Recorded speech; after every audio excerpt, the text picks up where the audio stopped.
Honeybees are social insects and live in colonies. Each colony is a family unit comprising a single egg-laying female or queen and her many sterile daughters called workers. The workers operate in the food gathering, nest building, and rearing the offspring.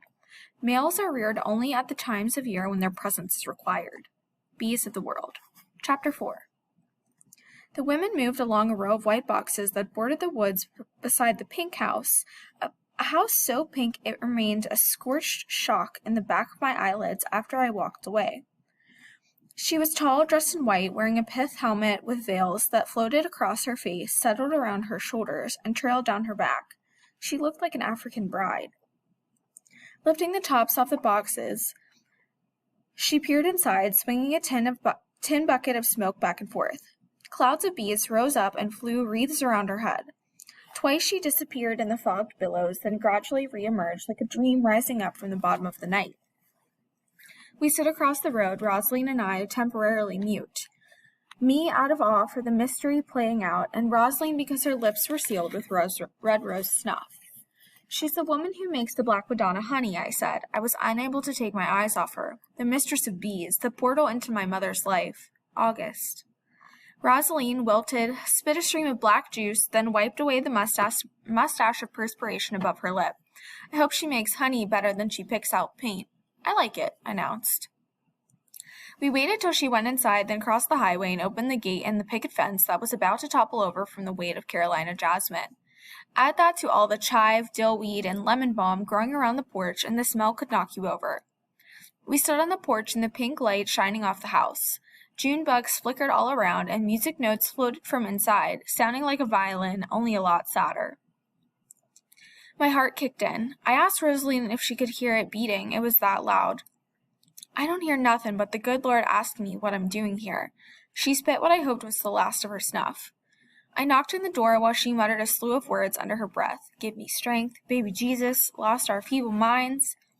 The music stopped. In the corner of my eye, I caught a slight movement at the window, a Venetian blind slit open, then closed. When the door opened, it was not the woman in white, but another one wearing red, her hair cut so short it resembled a little gray, curlicue swim cap pulled tight over her scalp. Her face stared at us, suspicious and stern. I noticed she carried a musical bow tucked under her arm with like a riding whip. It crossed my mind that she might use it on us. "Yes? Are you August Boatwright?" "No, I'm June Boatwright," she said, her eyes sweeping over the stitches on Rosaline's forehead. "August Boatwright is my sister. You came to see her?" I nodded, and simultaneously another woman appeared with bare feet. She wore a green and white sleeveless gingham dress and short braids that stuck straight out all over her head. "I'm May Boatwright," she said. "I'm August's sister, too." She smiled at us, one of those odd grins that let you know she was not an altogether normal person. I wish June with her whip would grin too, but she only looked annoyed. "Is August expecting you?" she said, directing her words to Rosaline. Of course Rosaline jumped in, ready to spill the whole story. "No, see, Lily has this picture," I broke in. "I saw a honey jar back at the store, and the man said, 'Oh, you've come for honey. Well, why didn't you say so? Come on in the front parlor. I'll get August.'" I shot a look at Rosaline that said, "Are you crazy? Don't tell them about the picture. We were going to have to get our story straight, that was for sure." Some people have a sixth sense and some are duds at it. I believe I must have it, because the moment I stepped into the house, I felt a trembling along my skin, a traveling current that moved up my spine, down my arms, pulsing out from my fingertips. I was practically radiating. My body knows things a long time before the mind catches up to them. I was wondering what my body knew that I didn't. I smelled furniture wax everywhere. Somebody had gone over the entire parlor with it. A big room with fringed throw rugs, an old piano with a lace runner, and a cane bottom rocker draped with afghans. Each chair had its own little velvet stool sitting before it. Velvet. I went over and rubbed my hand across one of them. Next, I walked over to the drop-leaf table and sniffed a beeswax candle that smelled precisely like the furniture wax. I sat in a star-shaped holder next to a jigsaw puzzle in progress, though I couldn't tell what picture it would make. A wide-mouthed milk bottle filled with gladiolus was perched on another table under the window. The curtains were orangey, not your average white orangey, but silver gray, so the air came through with a slightly smoky shimmer. Imagine walls with nothing on them but mirrors. I counted 5 of them, each of them with a big brass frame around it. Then I turned around and looked back toward the door where I'd come in. Over in the corner was a carving of a woman nearly 3 feet tall. She was one of those figures that had leaned out from the front of a ship in olden times, so old she could have been on the Santa Maria with Columbus for all I knew. She was as black as she could be, twisted from driftwood from being out in the weather, her face a map of all the storms and journeys she'd been through. Her right arm was raised as if she was pointing the way, except her fingers were closed in a fist. It gave her a serious look, like she could straighten you out if necessary. Even though she wasn't dressed up like Mary and didn't resemble the picture on the honey jar, I knew that's who she was. She had a faded red heart painted on her breast and a yellow crescent moon, worn down and crooked, painted where her body would have blended into the ship's wood. A candle inside a tall red glass threw glints and glimmers across her body. She was a mix of mighty and humble all in one. I didn't know what to think, but what I felt was magnetic, and so big it ached like the moon had entered my chest and filled it up. The only thing I could compare it to was the feeling I got one time when I walked back from the peach stand and saw the sun spreading across the late afternoon, setting the top of the orchard on fire while darkness collected underneath. Silence had hovered over my head, beauty multiplying in the air, the trees so transparent I felt I could see through to something pure inside them. My chest had ached then too, this very same way. The lips on the statue had a beautiful, bossy half-smile, the sight of which caused me to move both my hands up to my throat. Everything about that smile said, "Lily Owens, I know you down to the core." I know she knew what a lying, murdering, hating person I really was. How I hated T-Ray and the girls at school, but mostly myself for taking away my mother. I wanted to cry, but then, in the next instant, I wanted to laugh. Because the statue also made me feel like Lily the smiled upon, like there was goodness and beauty in me too. Like I really had all that fine potential Mrs. Henry said I did.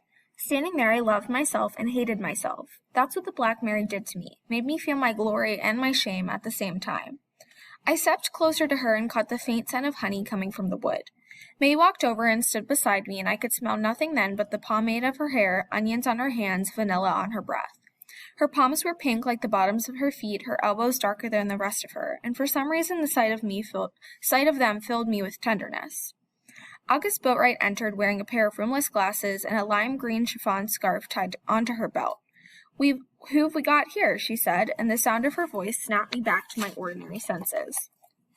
She was almond buttery with sweat and sun, her face corrugated with 1,000 caramel wrinkles, and her hair looking flour-dusted, but the rest of her seemed decades younger. "I'm Lily, and that's Rosaline," I said, hesitating as June appeared in the doorway behind her. I opened my mouth without any sense of what I would say next. What came out couldn't have surprised me more. "We ran away from home, and I don't have any place to go," I told her. Any other day of my life, I could have won a fibbing contest hands down, and that is what I came up with, the pathetic truth. I watched their faces, especially August's. She took off her glasses and rubbed the depressions on each side of her nose.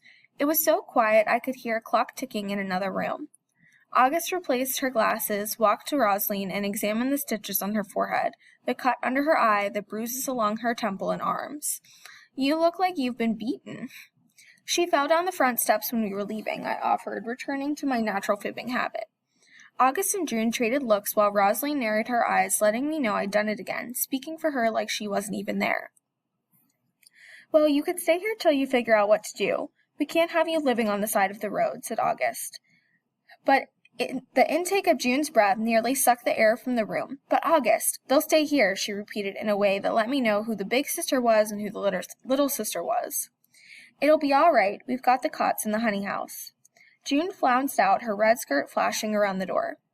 "Thank you," I said to August. "You're welcome. Now sit down. I'll get some orangeade." We got situated in the cane-bottom rockers while May stood guard, grinning her crazy woman grin. She had great big muscles in her arms, I noticed. "How come you've all have names from a calendar?" Rosaline asked her.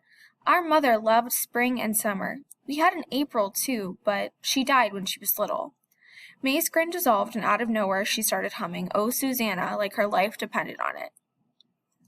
Rosaline and I stared at her humming, turned into hard crying. She cried like April's death had happened only this second. Finally, August returned with a tray of 4 jelly glasses, orange slices stuck real pretty on their rims. "Oh, May, honey, you go out to the wall and finish your crying," she said, pointing her to the door and giving her a nudge. August acted like this was the sort of normal behavior happening in every household in South Carolina. "Here you go, orangeade."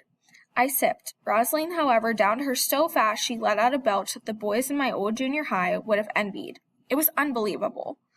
August pretended she didn't hear it while I stared at the velvet footstool and wished Rosalind could be more cultured. "So, you're Lily and Rosalind," August said. "Do you have last names?" "Rosalind Smith and Lily Williams," I lied, and then launched in. "See, my mother died when I was little, and then my father died in a tractor accident last month on our farm in Spartanburg County. I don't have any other kin around here, so they were going to send me to a home." August shook her head. Rosalind shook hers too, but for a different reason. "Rosalind was our housekeeper," I went on, "so she didn't have any family but me. So we decided to go up to Virginia to find my aunt, except we don't have any money, so if you have any work for us to do while we're here, maybe we could earn a little before heading on. We aren't really in a hurry to get to Virginia." Rosalind glared at me. For a minute there was nothing but ice clinking in our glasses. I hadn't realized how sweltering the room was, how stimulated my sweat glands had gotten. I could actually smell myself. I cut my eyes back over to the Black Mary in the corner and back to August. She put down her glass. I had never seen eyes that color, eyes the purest shade of ginger. "I'm from Virginia myself," she said, and for some reason this stirred up the current that had moved in my limbs when I'd first entered the room. "All right, then. Rosalind can help May in the house, and you can help me and Zach with the bees. Zach is my main helper, so I can't pay you anything, but at least you'll have some food and a room till we call your aunt and see about her sending some bus money."